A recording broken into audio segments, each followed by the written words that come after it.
ফ্রান্সে মুসলিম খেলোয়াড়দের রমজানে রোজা রাখার উপর নিষেধাজ্ঞা। জাতীয় দলের সাথে প্রশিক্ষণের সময় মুসলিম খেলোয়াড়দের রমজান মাসে রোজা রাখতে নিষেধাজ্ঞা জারি করার পর ফরাসি ফুটবল ফেডারেশন এফএফএফ সমালোচনার মুখে পড়েছে। বৈষম্য এবং দলকে বিভক্ত করার অভিযোগ উঠেছে।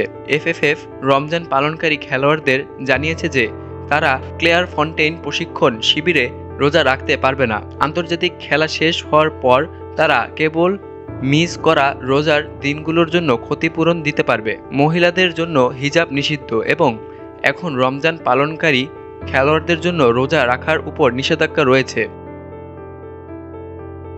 ফ্রান্স মুসলিম বিরোধী আচরণের চ্যাম্পিয়ন হয়ে চলেছে। এক্সতে কানাডিয়ান ক্রীড়া সাংবাদিক শিরিন আহমেদ বলেছেন এটি।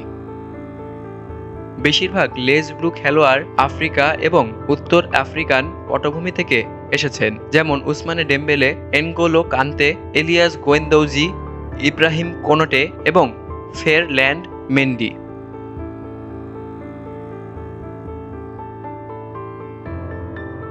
ইএসপিএন জানিয়েছে গত বছর যুব মিডফিল্ডার মাহমাদু দিওয়ারা অনূর্ধ্ব-19 দল ছেড়েছিলেন। একজন এজেন্ট বলেছেন তারা বিশ্বাস করে তাদের ধর্মকে সম্মান করা হয় না এবং তাদেরকেও সম্মান করা হয় না। এফএফএফ সভাপতি ফিলিপ ডাওয়ালো এই সিদ্ধান্তের পক্ষে যুক্তি দিয়ে লে ফিগারকে বলেন, কারোর প্রতি কোনো কলঙ্ক নেই, কিন্তু যখন আমরা ফরাসি দলে থাকি তখন আমাদের অবশ্যই কাঠামোর প্রতি শ্রদ্ধাশীল থাকতে হবে।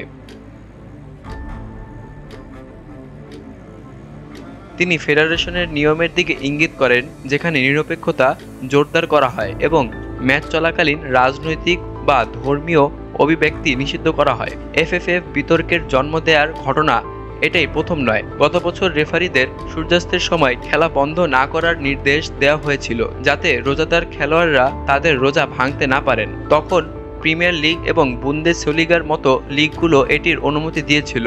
পিএসজি ভক্তরা এমনকি একটি ব্যানারও ধরেছিলেন যাতে লেখা ছিল, একটি খেজুর, এক গ্লাস জল, এফএফএফের দুঃখ স্বপ্ন।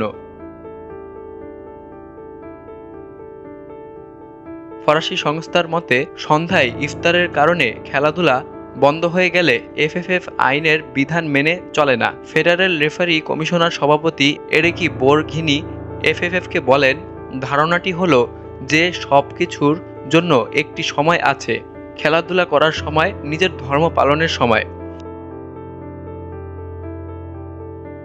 এফএফএফ নির্বাহী কমিটির এই সদস্য আরও জানান, এটি কেবল ফুটবল ধর্মনিরপেক্ষতার নীতির প্রতি শ্রদ্ধাশীল ফেডারেশনের আইন প্রথম অনুচ্ছেদের কঠোর প্রয়োগ। এফএফএফ মহিলা খেলোয়াড়দের জন্য হিজাব নিষেধাজ্ঞাও কার্যকর করে। এমনকি ফিফা তাদের নিজস্ব নিষেধাজ্ঞা তুলে নেওয়ার পরও পদক্ষেপ নেওয়ার আহ্বান ক্রমবর্ধমান।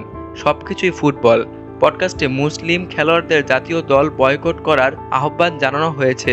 পোস্ট করা হয়েছে, আপনি দেখতে পাবেন ফ্রান্স এত দ্রুত তাদের পথ পরিবর্তন করে যখন তারা বুঝতে পারে যে তারা একাধিক দ্বৈত নাগরিক ফরাসি আফ্রিকান ক্রীড়াবিদ ছাড়া একটি ভালো জাতীয় দল খেলতে পারবে না।